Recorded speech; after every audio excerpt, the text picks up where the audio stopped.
بسم اللہ الرحمن الرحیم۔ ناظرین کرام السلام علیکم۔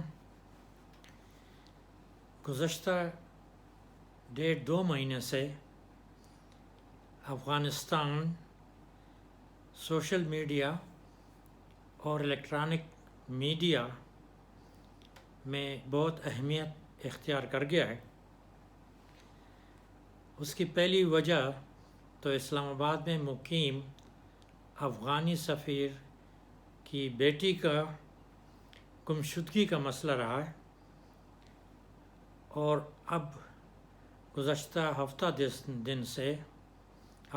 دن سے طالبان کی پیش قدمی اور 2 دن پہلے طالبان کے کابل میں داخلہ، یہ اہم موضوعات ہیں جو کہ سوشل میڈیا اور الیکٹرانک میڈیا پہ چھائے ہوئے ہیں۔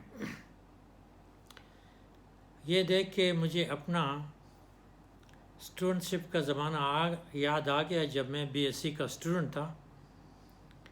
اس وقت ایک افغان لڑکی کو میں ٹیوشن پڑھایا کرتا تھا۔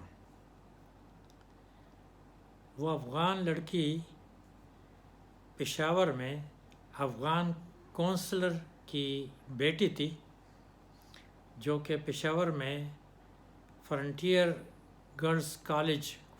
ڈگری گرلز کالج کی اسٹوڈنٹ تھی۔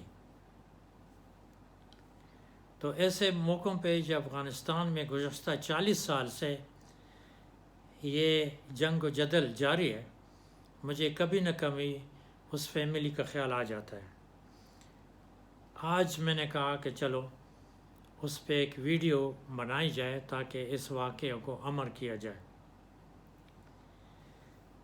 افغان فیملی جس کا میں نے ذکر کیا، یہ پشاور صدر میں مقیم تھی، اور مجھے موقع ملا کہ ان کی بیٹی کو ٹیوشن پڑھاؤں۔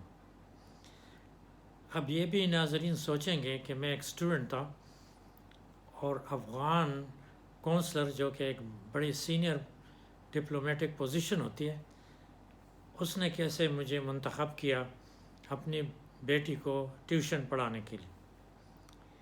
تو وہ بھی پہلے ہی وضاحت کر دوں کہ افغان کونسلیٹ کے سامنے ایک بڑی فینسی قسم کی اسٹیشنری اور کتابوں کی دکان تھی، جس کا مالک بہت ہی ایجوکیٹڈ اور بہت ہی نفیس بندہ تھا۔ اس کے دکان پہ میرے بڑے بھائی نواز حسرت صاحب، جن کا ذکر پچھلے کسی ویڈیو میں آ چکا ہے، وہ اکثر کتابیں یا اسٹیشنری وغیرہ خریدنے جایا کرتے تھے، تو ان سے ان کی جان پہچان ہو گئی، اور کبھی کبھی ان کے پاس بیٹھ کے گپ شپ لگایا کرتے تھے۔ یہ افغان کونسلر بھی بالکل سامنے ہی دکان تھی، تو وہاں سے اسٹیشنری کتابیں کے لیے آتا تھا، اور پھر اس کے مالک کے ساتھ دوستی اور جان پہچان ہو گئی۔ ایک دن میرے بھائی صاحب وہاں اس دکان پہ بیٹھے گپ شپ لگا رہے تھے کہ کونسلر صاحب آئے، اور اس نے دعا سلام کے بعد کہا کہ میری بیٹی ہے جو فرنٹیئر گرلز کالج میں پڑھتی ہے، تو اس کے لیے ہمیں ایک ایسے ٹیچر کی ضرورت ہے جو اس کو انگلش اور سائنس کی ٹیوشن پڑھا سکے۔ تو ان کا مالک، اس نے میرے بھائی کی طرف دیکھا اور کہا، کیوں نواز صاحب آپ پڑھا سکیں گے؟ نواز صاحب نے جواب دیا کہ میں تو آرٹس کا اسٹوڈنٹ رہا ہوں، اور سائنس کا تو میں نے بس نام ہی سنا ہے، اور اب بھی میں آرٹس میں ماسٹر کر رہا ہوں، میں تو نہیں پڑھا سکتا۔ البتہ میرا چھوٹا بھائی ہے جس نے ایڈورڈز کالج سے FSc کیا ہے، اور اب پشاور یونیورسٹی میں BSc آنرز کر رہا ہے۔ اس کی انگلش کافی اچھی ہے، اور سائنس کے ساتھ اس کا شوق ہے، تو میں اس سے پوچھوں گا اگر وہ پڑھا سکے۔ بھائی نے گھر آ کر مجھ سے بات کی۔ ہم بھی بالکل نزدیک ہی پیچھے قصہ خانی کے محلہ جنگی میں رہتے تھے، اور یہ بھائی اور ان سے بڑے اور بے ہم تینوں وہاں رہتے تھے۔ میں نے کہا ٹھیک ہے، بھائی نے مجھ سے پوچھا تو میں نے کہا ٹھیک ہے، میں پڑھا لوں گا، کوئی مسئلہ نہیں ہے۔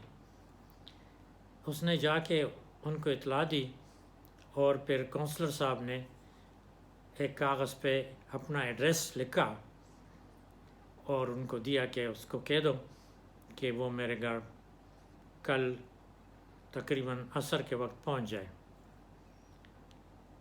میں دوسرے دن ٹائم مقررہ پہ وہاں پہنچا، اس ایڈریس پہ سائیکل لے کے، کیونکہ اس زمانے میں کنونس ہمارے پاس سائیکل ہی ہوا کرتی تھی یا پیدل۔ تو اس کے گھر پہنچا، اس نے ریسیو کیا، بات چیت کی، بٹھایا، پھر بیٹی کو بلایا، انٹروڈیوس کرایا اور کہا کہ ان کے ساتھ محنت کرنی ہے آپ نے، کیونکہ ایک تو ان کو اردو بھی نہیں آتی، اور یہ صرف پشتو اور فارسی جانتی ہیں، اور یہاں پہ سائنس وغیرہ انگلش میں پڑھاتے ہیں، انگلش بھی اس کی اچھی نہیں ہے، تو آپ نے اس کے انگلش کو بھی بہتر بنانا ہے۔ میں نے کہا میں اپنی پوری کوشش کروں گا۔ یہ زمانہ تھا 1964 اور 65 کا۔ 64 میں نے شروع کیا، پڑھاتا رہا، پڑھائی اچھی جا رہی تھی، اور 1965 بھی شروع ہوا۔ 1965 کے شروع کے مہینے تھے کہ ایک دفعہ میں لان میں ہم بیٹے میں اس کو پڑھا رہا تھا، موسم اچھا ہوتا تو وہ لان میں کرسیاں اور ٹیبل رکھ لیتے، پھر ہم لان میں بیٹھ جاتے۔ اگر موسم گرم ہوتا یا کوئی موسم خراب ہوتا، بارش وغیرہ، تو پھر برآمدے میں کرسیاں اور ٹیبل ڈال کے پھر ہم وہاں بیٹھ کے پڑھتے تھے۔ لڑکی انٹیلیجنٹ تھی، جلدی پک کر رہی تھی اور اچھی تھی۔ ایک دن کا واقعہ کہ ہم لان میں بیٹھے ہوئے تھے، پڑھائی بس ختم کی کہ اتنے میں ان کا ملازم چائے لے آیا، چائے اس نے رکھی اور واپس گیا، اور گیٹ پہ ایک عورت اندر داخل ہوئی بیگارن۔ گیٹ اکثر بند ہوتا تھا اور چوکیدار بھی گیٹ پہ ہوتا تھا، لیکن اس دن چوکیدار بھی نہیں تھا، معلوم نہیں کہیں گیا تھا یا چھٹی پہ گیا تھا، اور گیٹ بھی کھلا تھا۔ سیکیورٹی کے اس زمانے میں کوئی ایشوز نہیں ہوتے تھے، گھروں کے دروازے اکثر کھلے ہی رہتے تھے۔ تو ایک بیگارن عورت اندر داخل ہوئی، اور اس نے پنجابی یا ہندکو میں اپنی جو دعائیں وہ شروع کی اور بھیک مانگنے لگی، خدا کے لیے کچھ دے دو۔ تو اس کو تو سمجھ نہیں آئی، اس لڑکی کا نام تھا پروین۔ پروین کو تو سمجھ نہیں آ رہی تھی، کیونکہ وہ پنجابی یا ہند کو بول رہی تھی۔ تو مجھے سمجھ آئی تو میں نے اس کو کہا معاف کرو، جاؤ، کیوں اندر آئی ہو؟ تو اس نے کہا صاحب، خدا نے آپ کو اتنی خوبصورت بیوی دی ہے، اس کے صدقے مجھے کچھ دے دو۔ میں اول تو مجھے ہنسی آئی، اس کے بعد سیریس ہو کے میں نے اس کو ڈانٹا اور کہا کیا بکواس کر رہی ہو، نکلو یہاں سے، جاؤ۔ تو اس لڑکی نے کہا کہ یہ کیا کہہ رہی ہے؟ میں نے کہا بھیک مانگ رہی ہے، اور کیا کہہ رہی ہے؟ کہتے نہیں، آپ پہلے ہنسے اور پھر آپ اس کو ڈانٹنے لگے، تو کیا کہا اس نے؟ میں نے کہا نہیں کوئی بات نہیں، جو کچھ بھی کہا بس چھوڑ دو۔ کہتے نہیں بتاؤ مجھے نا کیا یہ کہہ رہی تھی۔ میں نے کہا چلو بتا دیتا ہوں، آپ ناراض نہ ہونا۔ کہتے نہیں۔ میں نے کہا اس نے یہ کہا کہ کتنی خوبصورت بیوی خدا نے تمہیں دی ہے، اس کے سر کے صدقے مجھے کچھ دے دو۔ وہ بھی ہنسی اور پھر کہا کہ بیوقوف عورت ہے، اور پھر اس نے ملازم کو آواز دی، وہ آیا، اس کو کہا کہ جاؤ امی سے کچھ پیسے لے لو، اس کو کہو کوئی مانگنے والی آئی ہے، اور لا کے اس عورت کو دے دو، اس کو باہر نکالو اور گیٹ بند کر دو۔ ملازم نے اسی طرح ہی کیا، اور پھر وہ عورت بھی چلی گئی، ملازم واپس اندر چلا گیا۔ ستمبر کا مہینہ آیا 1965، اور جنگ شروع ہو گئی تھی انڈیا اور پاکستان کی۔ تو انہوں نے مجھے کہا کہ حالات خراب ہیں اور آپ کچھ دن کے لیے چھٹی کر لیں اور ہم بھی دیکھتے ہیں اگر حالات زیادہ خراب ہو گئے تو ہم افغانستان چلے جائیں گے۔ میں نے کہا ٹھیک ہے۔ لڑائی شروع ہوئی تھی، کچھ دنوں میں پھر بمباری شروع ہوئی، تو اس دوران رات کو انڈیا کے جہاز پشاور تک بھی پہنچ گئے تھے اور انہوں نے 2-3 بم گرائے۔ ٹی وی وغیرہ تو اس وقت نہیں تھا، اور یہ خبر ریڈیو پہ آئی۔ دوسرے دن مشہور ہوا کہ صدر کے قریب ریزیڈنشل ایریا میں خالی جگہ پہ بم گرا ہوا ہے۔ مجھے ان کا خیال آیا، میں نے یعنی جس دن بم گیا اس کے ایک دن چھوڑ کے دوسرے دن پھر میں نے سائیکل لی اور میں ان کے بنگلے پہ پہنچا۔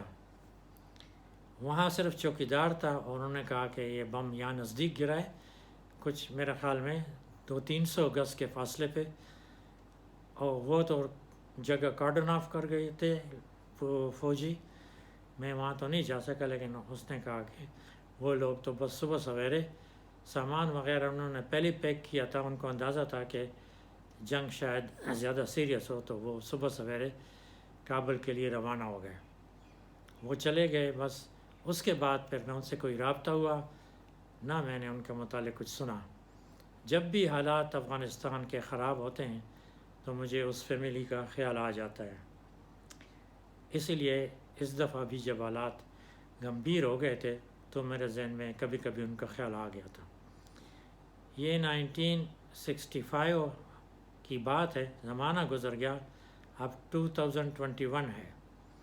خدا کرے کہ وہ اس سارے جنگ و جدل سے محفوظ رہے ہوں اور اچھی جگہ پہ ہوں، اور وہ لڑکی تو اب دادی نانی بن چکی ہوگی، اور خدا کرے محفوظ رہے۔